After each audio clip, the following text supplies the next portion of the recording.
If you go on Sherwin-Williams or Benjamin Moor's website, they'll tell you the colour trends, the colour of the year, which they start working on 6 months prior. Okay. So I always find that one funny. It's the colour of the year, but there's actually just a few people that pick this out months in advance.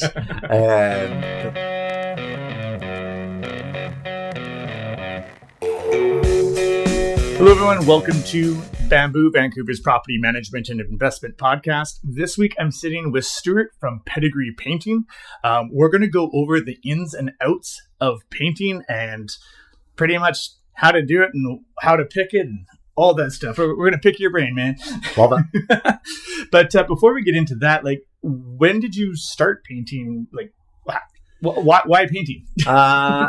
Well, it's not a sexy answer. I left school and I had got accepted to university, but the way it worked was you get 3 choices. I get my bottom choice. It was criminal justice. Okay. And I was like, I don't want to go do that. And I was still staying at home. Mum said, well, if you don't go do it, university starts in 2 weeks. You better go get a job within those 2 weeks or you're going to uni. Yeah.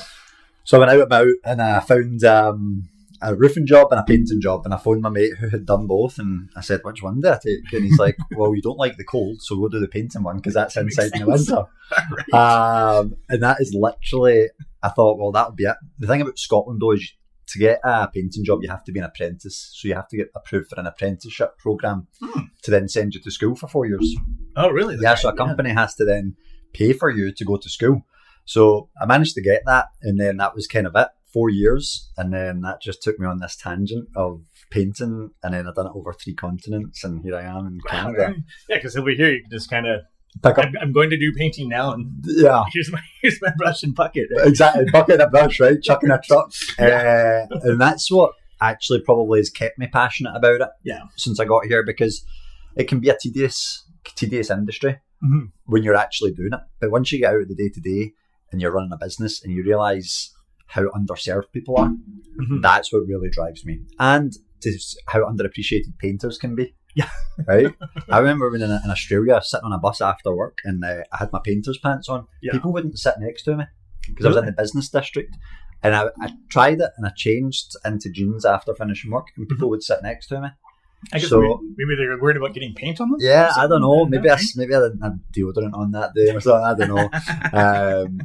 But I just realised as an industry as a whole, we had to professionalise. Yeah. So that's what's kept me in it. Nice. Yeah. Actually, it's a good segue, so thanks, man. When you're looking around between painting companies, what are some good questions to ask to make sure that you're not somebody's first job that they just decided yesterday that they got? Well, the first job is a tough one because it was my first job at one time, and that was tough because I remember thinking, I'm probably going to lose out because of that. And I have a trade, I have a ticket to say I can do this. Yeah. I would just be looking for social presence online. And if it's someone that's running a business that they're serious about, they'll have made sure they've done some due diligence beforehand, setting up a proper website. We offered people painting for free. I literally would find contractors, and I'd see their van. I saw a guy sitting outside Golf Town in his van. And I went up and I said, hey, I would love to come paint one of your bedrooms in your house for free. Just let me show you what I can do. That's like trialability. Yeah, exactly. Yeah. So anything like that, are they turning up branded? Do they look professional? Yeah. That kind of thing. Because I think the biggest problem for painters and trades in general would probably be more so that, are they accountable if something goes wrong? Yeah, right? that or showing up. I notice a lot of times, like in the property management world, whatever trade it may be, I'm like, oh, I need a painter, electrician, plumber, whatever. And it took a while before we got our compendium kind of set, because a couple, I'm like, I still don't have a plumber, and now I've got a pissed off tenant. Yep. Like, oh, this is not a good thing, right? So yeah. But plumbing as well, like those ones are harder because painting's never an emergency. Typically, it's never an emergency, but plumbers and electricians, that can be an emergency. Oh yeah. So yeah, that would be that. My big thing would be online presence. Do they have WCB and insurance? Because again, if you're taking your business serious, then you're going to make sure you want to fall in line with what all the bigger companies are. If the perception of a paint company is a big company, even if it's not, they're taking their industry serious. Yeah. Okay. And there actually is that people don't know about. There's the Master Painters Institute which is like the old school way of a governing body. Mhm. But there's now there's a PCA as well, which is becoming a lot more at the forefront of the industry. It's a Painting Contractors Association. Okay. It's been around for 125 years. It's a non-for-profit. And companies that are in there, you have to pay. I think it's $400 a year. So again, taking their business serious, right? Yeah, exactly. Not just like showing up for the cash and grab type of thing. Right? Exactly. I got you. And asking questions. And when you go do an estimate, I mean, if you're not just looking for price, you're going to be listening to key things that are important to you through the bad experiences that I'm almost sure everyone will have had at some point. So there's some things I would think about. Yeah, for sure. So what are some of the common things to ensure the maintenance of your painted property, like exterior or interior for that matter? Because obviously, once it's painted, you want to make sure that it lasts. Exactly. And that is it. Like we'll talk about the exterior because that's more so the maintenance component. There is no point in painting any exterior surface if there's areas of water ingress. Okay. Right. So when a paint job is complete, it's not complete until you can't see any gaps or cracks in your surfaces, because people think that you see peeling and flaking paint. That happens from the outside. It actually happens from the inside. Oh, okay. So moisture gets in behind the crevice of the wood or the fascia board, and because typically when houses are built, the back of that wood surface isn't painted. Yeah. It's porous, so the moisture gets in, and then wood acts like a sponge. Okay. And then when it heats up, the moisture wants to evaporate into the oxygen, and it pushes through the paint from the inside. Oh, so that's what causes the bubble, the bubbling and the flaking. So that's the number one thing. If your home is obviously application's important, right? Making sure it looks nice and neat and tidy. Yeah. If the home's sealed properly, it's going to go a lot longer than if it's not sealed at all. Okay. Now, do you guys help seal that as well, or is that somebody else? That's us. So that should be a painter's responsibility. Okay. You come, you wash the property, you make sure any loose paint's off, you sand down any points of paint that look like they're about to fail. So basically, the way if you run your hand over it and there's no edges coming up, then no moisture can get in behind, and then when you paint it, it seals it. Okay. But before we do any painting, the number one thing that we have to do is caulking and filling. Okay, so it's like mostly prep then. It's mostly, honestly, my lecturers told me this in school, 70% prep. Really? Yeah, 70% prep, 30% paint. And if you do a good job on the prep, the paint's a lot quicker. Yeah. And you should be, a lot of people miss this, you should be prepping in between each coat. A fresh coat of paint will always highlight what deficiencies that you couldn't see when the paint wasn't on there. Okay. So once you put the fresh coat of paint on, you want to go back through and do a tour again, make sure that you're caulking any gaps that you missed the first time, sanding any of those edges because the moisture might pull the edges up. The paint. On the exterior. Yeah. So absolutely, we always look for caulking with Dynaflex caulk, which means that it's an elastomeric, so it expands and subtracts. Because you know how in Vancouver market we have the warm summers, cold winters, so there's a lot of that movement. So that's what I'd always look for. But if it's a new build, I'd always be cautious because you're going to see splitting, cracking, all that stuff because of the settling and the moving. All right. And then when the interior, it's super easy. Make sure that they're washable paint. Use a washable paint. Try not to use bleach. Actually probably comes more so from the installation of the surfaces rather than the painting. If you use like MDF baseboards, cheaper baseboards, cheaper baseboards, people are bleaching them, washing, mopping their floors, they're going to start to roll up. So there's only so much paint can do, and that's something that I always have to try and educate. Right, we can restore surfaces, but we're coating specialists. Okay. Right, we're not restoration specialists, which people often, there's a grey area there. Yeah, of course. Who does restore it then, right? Which we can, but you're going to pay for that. Yeah. And that's often where people get a little bit tripped up. Going on with actually the water and cleaning and all that, there's latex paints and water-based paints. Why? Yeah. And is there a plus or minus to, like, what's the application? There must be two for a reason. Yeah. Right? There's latex and water-based paint are actually the same. Okay. They used to have oil-based paint. Yeah. But Canada's leading and that's oil-based paint that you have in your office here on the trim. Canada's leading the charge to get rid of all the harmful products inside paint, which means oil paint is a hot commodity right now. You cannot get it. Okay. So everything now is latex paint. The application doesn't really change. The only thing that changes is the cleanup. So if I was using an oil-based paint in here and I got paint on the floors, I would have to use a methylated spirits. Could take the dye out your floors, whatever that is. Whereas water-based, it's a lot safer. If you get water-based on something, water will take it off. It's the evil cures the evil, right? So that's the big difference between water and oil. But like I say, you don't really get oil anymore. I think in 5 years, this won't even be a conversation. It'll just be latex. So, but it's a good point because people are often talking about that latex and water-based, and it's the same thing. It's just a fancy word for it. Okay, yeah, because I know we've come into some places where people have done their own painting and it's all bubbled on the inside, and I'm assuming that's water on top of oil then. There you go. That's a huge problem for us because and we're often the company that gets called after that happens. I got a painter, they didn't know, and then they put a water-based on top of the oil-based. Basically, oil seals all pores in the wood, which means that the water-based can't penetrate to stick to anything, and you can literally wipe it off with a fingernail, and it's just a disaster.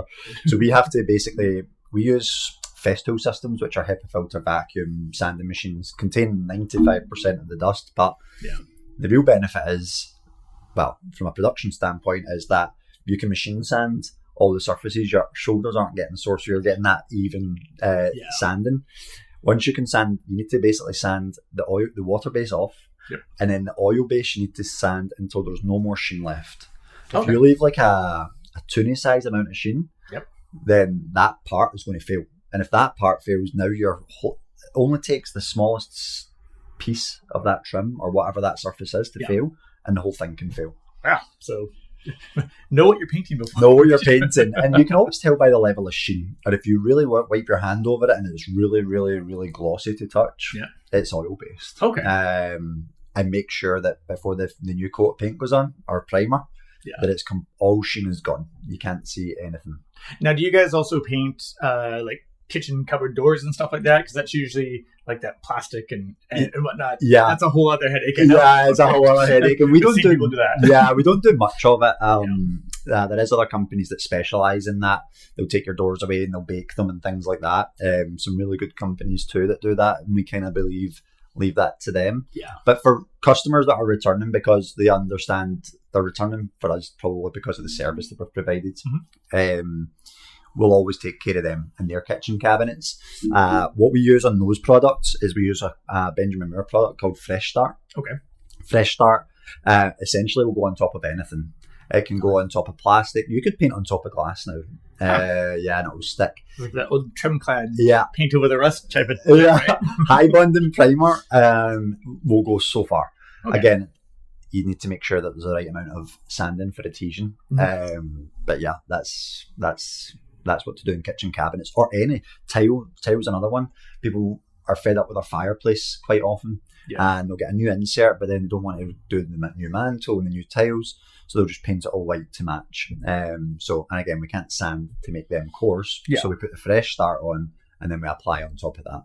How does that sort of work for wear? Like, if you're painting tiles, can you paint floor tiles and they won't get chewed up? So anything horizontal, anything walkable will eventually fail over time. But again, and I'm a Sherwin-Williams guy. You have to be in one of the bandwagons. I'm a Sherwin-Williams guy.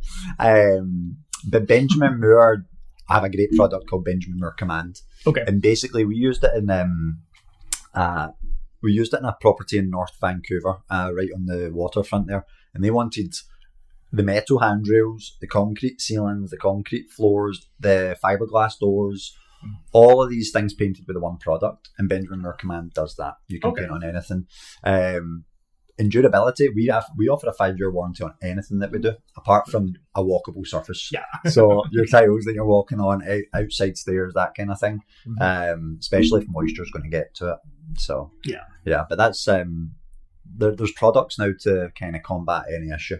It seems to be like really a wide range of products now that probably people thought about. Right? They wouldn't think about it, and it's hard to know because manufacturers now have so many products. Like even just for your wall paint, you've got 6 different products to choose between, and how do you differentiate one from the other? Just look for washability, and because they're going to tell you everything on the tin, right? And that's why what we do at Pedigree is we always talk about being a resource for people. So if I go do a quote and they're getting 3 quotes like we expect, Yeah. I'll always tell them at the end of my estimate, trust your gut, and if it's not me, that's okay, but please use me as a resource.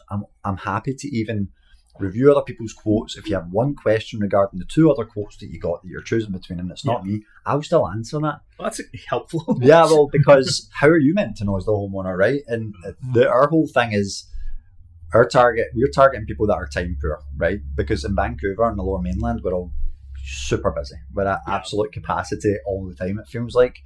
So if it means picking up the phone, because I always think of this with financial investors, right? I wish I could just pick up the phone to a financial guy or a lawyer and have an answer like that. Yeah, I mean, same. Those guys aren't as accessible as you would like them to be, right? So in my little painting world, with my expertise, if someone can just pick up the phone and say, hey, Pedigree, I'm doing my own project, what's the product you recommend? We'll help them. Okay, that's good. Now, we always generally say for the real estate that one of the best bangs for your buck is paint on the walls. So like roughly, have you seen good returns on that? Like, is that truth, or are we just making shit up? Surprisingly, on this one, you're not. No, it's there's definitely a massive uptick. I've got some statistics on that. No, I'm paraphrasing. I'm not exact here. 2018, Sharon Williams done a study that if you painted the inside of your house, you would get 100% ROI on whatever you paid. If you paid 10 grand, you would get 20 grand back on the sale of your house. That's a pretty good return. Yeah. On the outside, it was 50%. So you paid 10 grand, you would make 15 grand extra on the sale of your house. Okay. Since then, during the COVID years, we were finding 7x. So if you spent 10 grand, the realtor was adding 70,000 to the sale price. But the overall statistics in the last 4 years, because I love data. I think a business owner's job is detect patterns in data. Yep, and it will help you make educated decisions, right? Absolutely right. So we're seeing 3%. Okay. So if you're selling a house for $1 million, you spend 10 grand on it, you're selling it for $1,030,000 now. Yeah. So and even any extra percentage will help because, as you touched on, things are crazy out here. It is crazy, and it's a tough. Well, you know better than me. It's a tough market, right? It's either things are selling too high, inspections aren't happening, or there's an influx of too many properties, and so you're always fighting some sort of uphill battle.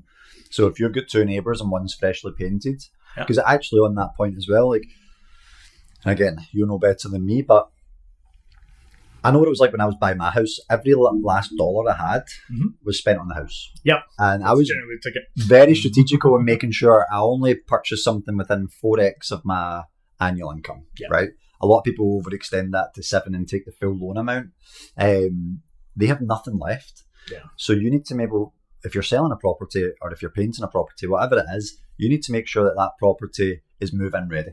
Yeah. So that even if they're like, it's not my aesthetic, I don't like the beige on the walls, I'd rather it was white, it's livable, it's presentable, it's clean, and they can live there for a couple of years until they build up their resources again to make it their own. For sure.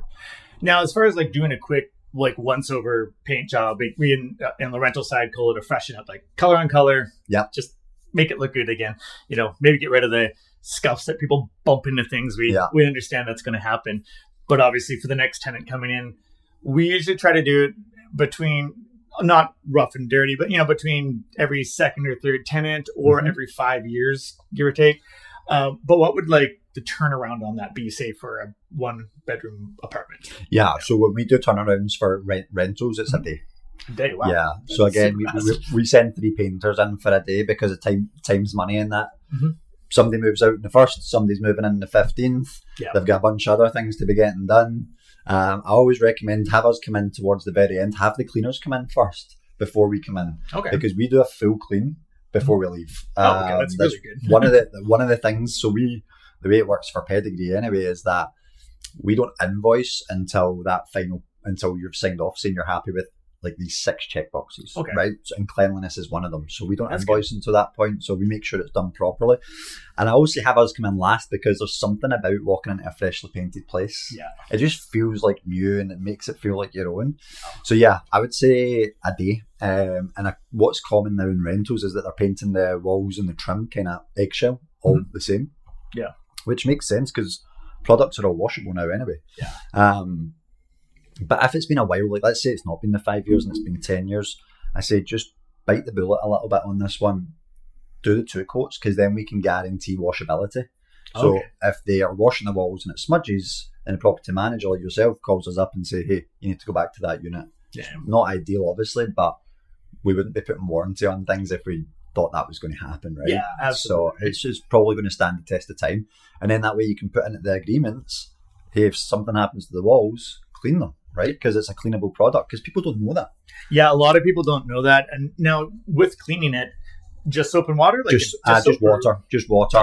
Yeah, okay. Just water and a rag. Try and use a white rag for the most part. I've seen people use, I use the green rag and I've got green on my wall. Well, that's a big swipe. Yeah.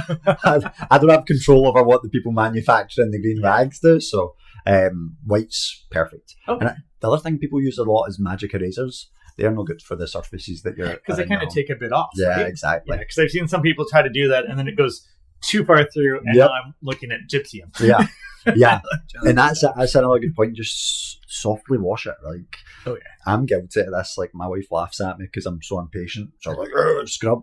Just take it light. If it doesn't come off, go light again. And I'd rather more reps than like straight power.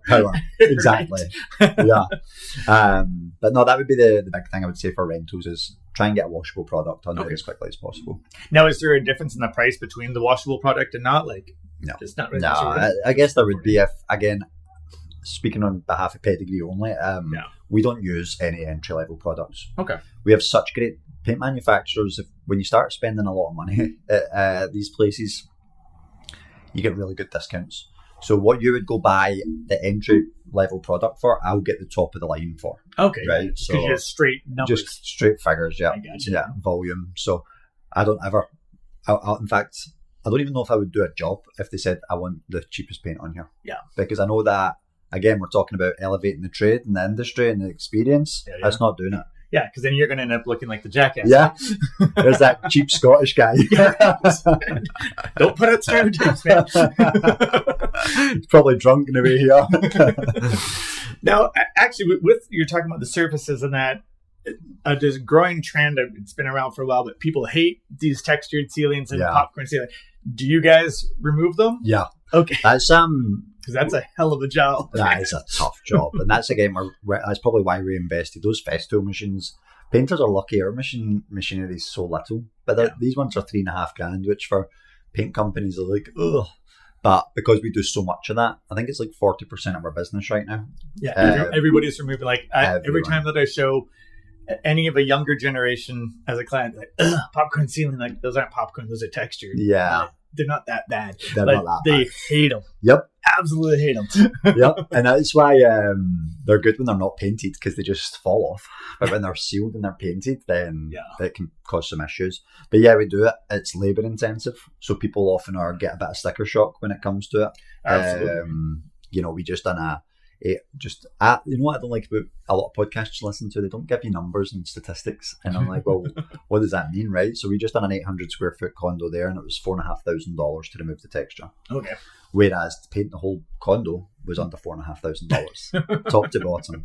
So we could, and almost the same. It was a little bit less to paint, and aesthetically, you feel like you've got a lot more bang for your buck when you've painted all that. Yeah.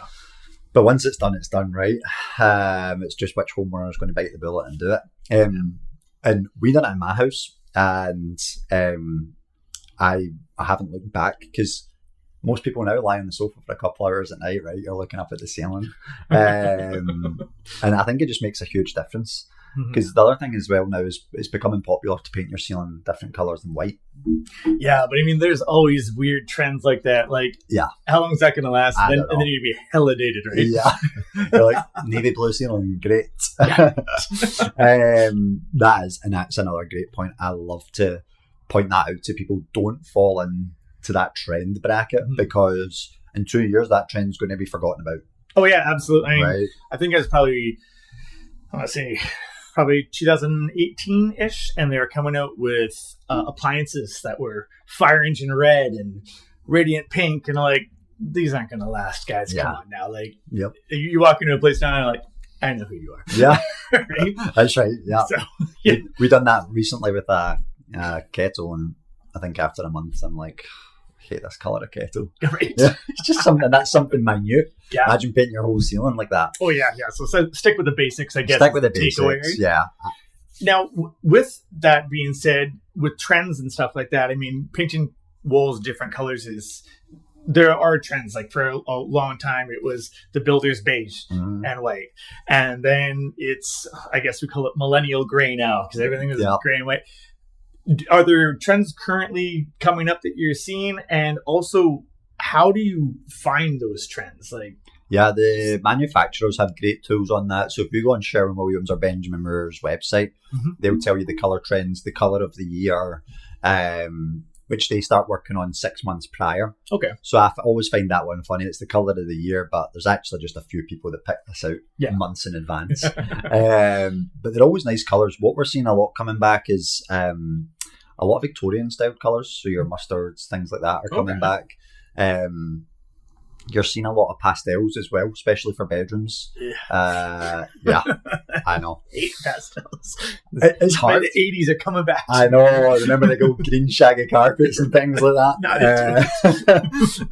So I always recommend go to Sherwin-Williams' website, go to Benjamin Moor's website, because they have these colour tools now where you take a photo of your room. You can put the colour in the room so that you can get an idea. Cool. Yeah. That's maybe something kind of fun to play with. It is. You know? It is. It causes me a lot of headaches though, because then I turn up and they're like, well, and I put we do samples on walls because how is anyone meant to pick off a colour chip? LED phones and things like that will always show a colour differently from what it actually looks like. So we have to be cautious of that, the blue light or the white light, whatever they call it. Yeah. So I always just say to people, try going on the website, see what suits you, and I'll try and keep the painting as basic as possible. Yeah. And then I always explain, you can put your personality in it without painting the walls a drastic colour. Put nice artwork on the walls, right? Okay. We were talking about that earlier, right? How you can have eclectic style and things like that. Yeah. Cushions and different things. So that's a lot cheaper to fix and change than painting all your walls. Yeah, fair enough. So neutral is better. Okay. Yeah. Now for the DIY people, because we do have a lot of like landlords that follow our show, what would be some like simple pitfalls for them to avoid if they're going to try to do it themselves? Like, what should they make sure to focus on, or just some major pitfalls where you sometimes, I'm sure, coming at a job and be like, this guy. Yeah. The biggest thing that gets painters especially is overfilling holes. We were talking about washing earlier, how you're going for power. It's like, I'm just going to fill this once and then I'll give it a light sand and then I'll paint over it and then it'll be done. What happens is when you do that is you end up with bulges on the wall and the paint then seals it. This paint seals the filler that you've applied to the wall, the mud that you've applied to the wall, and now it's almost impossible for us to get off. Yeah. So build your layers of filler up. So if you've got a bracket that's come out the wall and it's a larger hole, or you've got a nail hole, fill it and wipe it completely smooth. There should be no excess filler on apart from the actual hole itself. Okay. The surrounding areas shouldn't be filled. Shouldn't have a overlap or a build up or anything like that. Okay. Now that means, again, we spoke about earlier, doing 2 passes. You're going to have to come back to it and redo it. So it's not the most time effective thing. But over the long term, if you don't want to have to get your walls skim coated in 10 years because you're doing this over and over again, that would be one thing. Okay. I always tell people as well, use the Dynapatch for your filling. People try and use all these crazy fillers. Yeah. Use Dynapatch. It's just super easy. It's easy to sand. Okay. And when you're sanding, like I always tell people, hold your sandpaper here and use the palm of your hand as like a guide to say, okay, it's smooth or it's not. So I sand with my fingers with the sandpaper here, and then I use this part as a guide to see is it smooth. I gotcha. Yeah, because you'll feel that. I got you for sure. So that is probably the biggest thing when you're doing anything. If you see a lot of things with drywall now is the corner tapes start to peel, and people try and fill over them. If you're not fixing the root of the problem, it's going to keep coming back. So just take a little bit extra time again. Make sure you secure it. And then apart from that, when you're doing the painting, and I'm sure this is a common painting question, so I'm sure I might be jumping the gun here. Yeah. But when it comes to painting, you're always going to have people that use these cheap brushes, $2 brushes from Home Depot, right? Yeah. I see those foam ones. Actually, I was going to ask you about this. That like I see foam rollers and fuzzy rollers and all these different ones. I'm gathering don't use the don't use the cheap ones. I always recommend $15 and up for a paintbrush. Okay. Another thing that I see as well, people will go over, they're just like, I'm just going to freshen up the walls for my rental property, and then they go over onto the ceiling and they're like, oh no, what do I do now? So they end up leaving it, or they try and touch it up. Yeah. A little trade trick is you take a 5-in-1, like a cornered scraper where it has a sharp edge on it, and you actually run that along the ceiling line, and that creates a very small channel. So if any paint goes in there, it sits in there and it doesn't go up onto the ceiling. Okay. That's how you can ensure. So it's like run it across the top there. Right, run it all the way across the top. That ensures straight lines. Yeah, because I've definitely been rolling a wall and hit the ceiling. God. Yeah. And using the right roller, we used Sherwin-Williams Emerald, which means that we were using I'll not go too technical. We were using these certain rollers, and we weren't having the best coverage. And it turns out that Sherwin-Williams Emerald is really only compatible with a Purdey Marathon roller. Okay. And when we changed to the Purdey Marathon roller, everything changed. So they build products to go with other products. So asking the paint manufacturer when you're in there, what's the right roller to use with this paint? Okay. It make a big difference, yeah. Yeah, it's almost the equivalent, I guess, of like putting the right bolt pattern on your car. Exactly. Yeah, there's still 5, but there's different lengths, and make sure your car wheel doesn't fly off. Yeah, that's a good way to put it. Yeah. So you're saying anywhere from a $15 roller up, because that's one of the questions I was going to ask. That what is the difference between a $5 roller and a $50? Because you stop by Home Depot and there's an entire section of rollers, and aren't they all round? I don't understand you. The rollers, we try and get lint-free rollers as much as possible. Okay. So because the lint rollers, which are normally going to be your cheaper rollers, the lint comes out of the roller onto the surface that you're painting, and then you're constantly trying to pick these little tiny lint pieces. Oh, it's so frustrating. Which is actually another good DIY tip. Before you use any roller, you take a roll of masking tape, and you roll it all the way around the masking tape, and then you whip it off, and that takes any loose fibres out of the roller. Okay. And then one step on top of that is then you take it under a tap, and you soak it, and then you rinse it out. Two parts to that is it's removing the loose fibres, and the second part is that your roller holds paint better when it's a little bit wet. Okay. Eventually it'll get wet as soon as you dip it in the paint, but that gives you a nice head start. But yeah, I would say that's the biggest thing when it comes to the rollers, is making sure you try and get a lint-free one, and doing the prep before you even apply any paint to it. So doing the masking tape stuff. And apart from that, I just say more expensive the better, quite honestly. Yeah, really? With paint, I don't recommend that. Paint, I don't think the most expensive is always the best. I normally think 2 or 3 under the top. Yeah. We often use the top because it's an uphill battle trying to explain to people that you're not why you didn't do that. Yeah, I guess. So we just cut our losses there and use the top. But when it comes to rollers and brushes, I'd say that the higher the better. Our average brush will cost us $25. Okay. And you can get a pack of roller sleeves. I need to be careful here because of the eco stuff. We don't really reuse rollers all that much. Yeah, because I was actually going to ask you about is there tricks for storing them? Should you store them? If you're going to use the same color, you wrap a plastic bag around it, make sure no oxygen can get to it, and then not only will that save you that whole process of cleaning your roller out again, it means the next day you're just ready to go, and it's already held the paint. The reason we don't reuse them though is because if I'm painting pink one day and then blue the next day, you're getting a bit of a mix. You can get a bit of a mix, and to properly wash a roller out, you're looking at 25 minutes to properly just clean one roller sleeve. Yeah. And that's how, because we recycle everything, right? We try and be very, very conscious for that. We clean our paint buckets out, recycle them that way. And I've always tried to battle what's more eco-friendly, throwing the roller out and getting a new roller every time. Every time we change projects, not every time we change, not every day. Yeah. Or using all the water that it takes, 25 minits of a running tap just to try and clean it. Yeah. Which it does eventually end up in the ocean. Exactly. Yeah. And we done this a lot in Australia when I lived there, and in Scotland. It's not as common here because people are very proud of their gardens, which I understand. But we actually used to soak in the middle of the garden, get it really, really wet. And then we would wash the roller out and the brush out in the middle of the garden so that it just went down into the compost. Again, we're a lot more fortunate in Canada because they're getting rid of all the harmful products in it. So But yeah, I'm in a grey area right now when it comes to this stuff. Don't get yourself cancelled, man.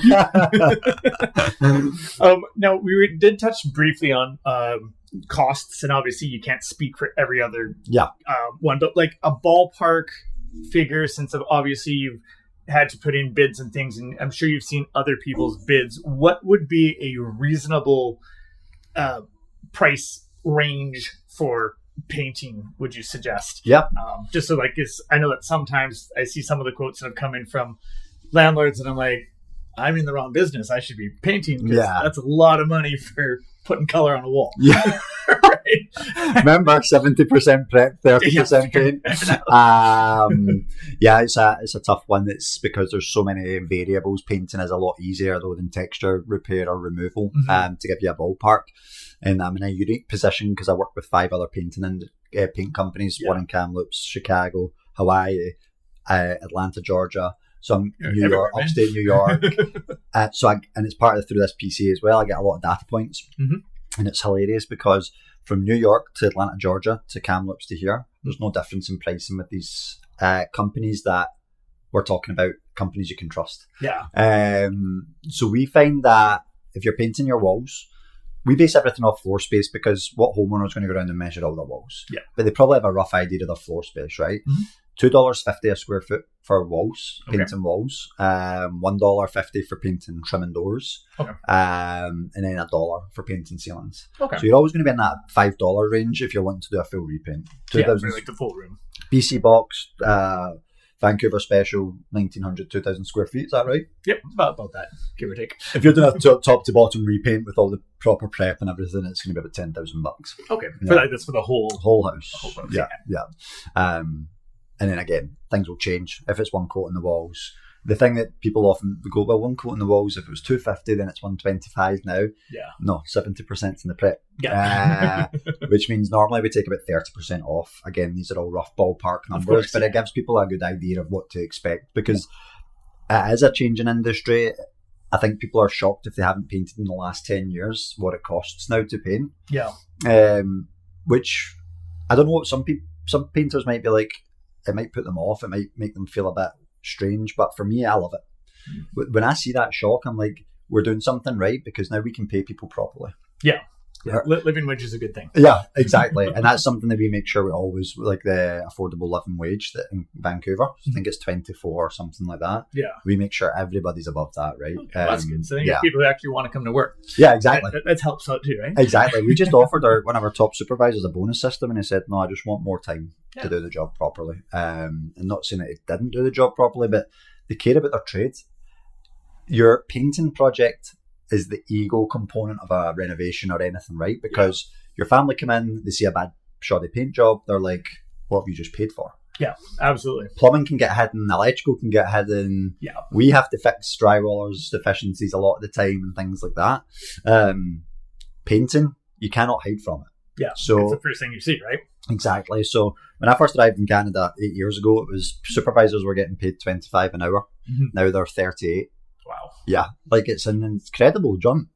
But I think they were getting underpaid before. Yeah, and I think they're getting paid reasonable now. Yeah, now that you said that you like work with companies that are, across the area, New York to Vancouver is a pretty good distance. Yeah, and Hawaii even beyond that. Yeah, right?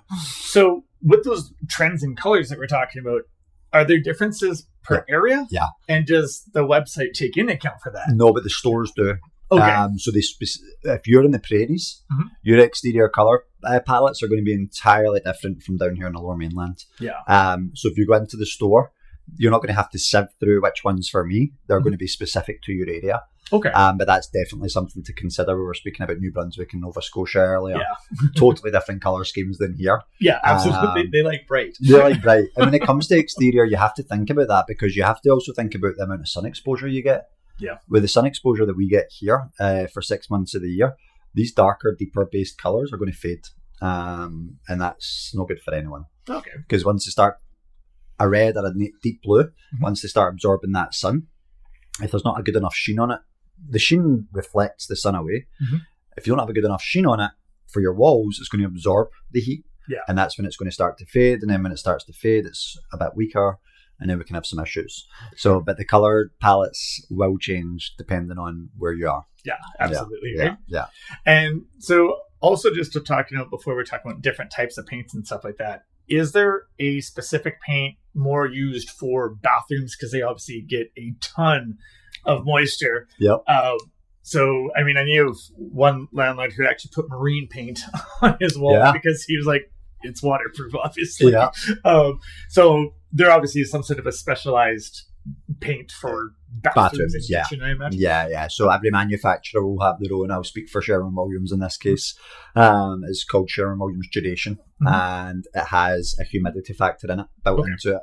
So it's more moisture resistant. It's not entirely moisture resistant, but that is their specialized bathroom paint. Benjamin Moore has Aura Bath and Spa. It says it right there on the tin, Bath and Spa. But again, you're going to be looking at $100 plus for a gallon of that. Just because it has extra stuff. And it's Okay. Benjamin Moore. You do pay a little bit more for the brands. Okay. A lot of the products are great. Aura Bath and Spa is one of them. Yeah. So I understand why they charge that. But I stick with Duration. For us, it falls in the middle of the park price-wise. And it goes a lot further. Is there special application for that, or can you just use the same fuzzy roller? And Same. Don't forget to put the tape on it. Yeah, exactly. And people often love it, painting bathrooms, and it's one of the things I recommend to do for homeowners if they're trying to save some money, because I'm like, most homeowners will paint their ceiling in their bathroom the same colour as their walls, which personally I can't stand, but that's just how it's always been done here, I think. So there's no cutting in, right? Yeah. And it's tedious because you've got to get around the toilet and things like that. So you can save $350 on a project if you paint your bathroom. Yeah. If you've got 4 bathrooms, now you're looking at $1,400, right? Yeah. That you can save, whatever it is, $1,500. Yeah. I'll not get caught up in the maths. Paint to remember. So that's one thing, because you can just do the whole thing in the same colouring scheme. Yeah. But Duration's been the best product for us. Okay. But again, make sure your ventilation's working. Make sure your extractor fan's on when you're showering. If there's a window, try and open the window a little bit. Yeah, absolutely. Because you do see a lot of problems, and it's mold build up as well. Can happen if you've got a ton of moisture in there. We've seen that before. So absolutely, yeah. We have a lot of tenants, and especially we find the tenants that have come from a hotter country. They in the winter, usually it's the first winter, of course, have the windows shut and the heat turned up because it's cold. Yep. Right? Yep. And the idea of leaving your window partially open is insane. The concept, what are you talking about? All the heat will go out. Yep. And so, you end up with a lot of that water. But so leaving a little bit of a window cracked in the winter, it's counterintuitive, but it really makes a difference. It does. It's good for the ventilation of the home and for living and stuff, right? Yeah. To have that window cracked. And in Australia, like when we lived in Australia as backpackers, you're a backpacker, you don't carry an iron around with you, right? So a lot of these rental units you would go into, because a lot of them are for a month or something like that, 3 weeks. The bathrooms were just a joke because people would turn the steam shower on, hang their clothes up, and that it would steam their clothes, right? Not me, everybody else, not me. Never. No. Or maybe young guys from the UK didn't know how to iron when they left, right? Yeah. So that's another reason. So no, the bathroom paint is something that often is overlooked. Yeah, which is funny because bathrooms and kitchens are what sells homes. Yeah, and kitchens, exactly. Massively. So it shouldn't be overlooked, but a lot of people do overlook it. And kitchens is another great one because of the amount of steam going up, moisture onto the ceiling. And that's a tough one because so much properties now are open plan. You can't really be putting a high sheen on your ceiling and across your whole living room and kitchen. Yeah, of course, right? But you're going to be doing a lot of cooking, so it could impact your ceiling. So a lot of people don't even turn on the hood fan. No. And it's just right there. Just can't hear the TV. Yeah. So the ceiling one is something that I've still we never have problems with it, but it's still something that I would like to find some form of solution to. Yeah. Because kitchen ceilings can fail pretty quickly. They can crack and things like that if things aren't done right. But again, it's in the prep. Yeah, it's all in the prep. Yep. It seems to be the running... There's a running theme here. Yep. So I guess when interviewing a company, between trying to decide, maybe asking about prep, I imagine would be one of the big ones. Yep. It's funny that you touched in on cleaning as well, because that's another one that we always have to prepare all of our landlords for that. Say, hey, they're like, oh, they didn't do a great cleaning job when they left. The tenant didn't. And then it's like, well, we're painting anyways. It's going to be a giant mess. Yeah. So don't worry about it type of thing. But yeah, having clean would be really good because, that's the thing. As soon as it's done painting, we want this brand new looking joint to be smelling fresh, looking fresh. Right? And that's the other reason why I think cleaning before painting is important, because paint technically takes 28 days to fully cure. So you get cleaners in there mopping floors after we've just painted baseboards. Something goes wrong. It's like, well, whose fault is it now? Is it the painters? Is it the cleaners? Right? And the landlord's stuck in between this tough spot. Yeah. And the other thing, which is, I have to admit it, is when you go into a property and it's really dirty, the painters are not going to give it the same respect as they would give it a clean home. Oh, of course not. Because they're like, well, they don't know who lived here before and they don't know who's moving in, right? Yeah. They just think, I'm in a property, I have to paint it, and this is the standard that they've got, and subconsciously they start to give it the same standard. Yep, that's exactly the same thing with any cleaning, really. That's why you look at the transit. They always, if there's any graffiti on there, they get rid of it, because if they don't care, you don't care. Yeah, exactly. It mentally just sits in your mind there. Yeah. Which is actually funny. We just had a psychologist, he's a counselor, but we were talking about mental part of the rentals, just the last show. So, nice. I haven't seen that one. Yeah, it was quite interesting. I'm going to watch it because I love the psychology behind anything like that. Yeah, is this like life lessons? Yeah, life lessons. Because that's what I think about a lot when it comes to selling, because I don't like selling, right? Because at the end of the day, I'm a paint company. I have a service that you need. I want to provide that to you, but you have to make sure you're doing some form of selling. Otherwise, you're spinning your wheels and wasting your time. Yeah. Right? It has to come from a genuine place. Mm-hmm. But I also like to understand, because not only the selling component is what is the customer's needs like, and I love that, the mental capacity, and that's what we talk about a lot. Is like our responsibility is to make sure that your experience is top of mind at all times. Right? We talk a lot about principle over profit and things like that, because painting can be stressful, right? You've not had someone in your home in 10 years, and all of a sudden you've got 3 random strangers in your house, and you don't know what's going on. You don't know what the process should look like. All critiquing your style. Yeah, exactly. So we do a lot of stuff like end of day reports, PDF photos. Like, so our end of day, every day we're finished, you would get a full PDF. Be like maybe 12, 15 photos, a full blurb about everything that's happened to show you the process and how it's been going as well. Yeah. Because it's a big mental undertaking letting someone into their most safe space, right? Yeah, absolutely, man. Yeah. Wicked. Well, thank you very much for coming on to the show and answering all the questions. If we'll have all your information in the description below, but someone's trying to find you to get a hold of Pedigree to come by and help freshen their place up, what's the best way to get a hold of you guys? Yeah, the best way is by going on our website, pedigreepainting.com. There's a contact us page right on there, and that gives an email straight to the office, and we'll get in contact with you. Cool. If there's a particular time you want called at, put that down so we can call you at that time. That would be it.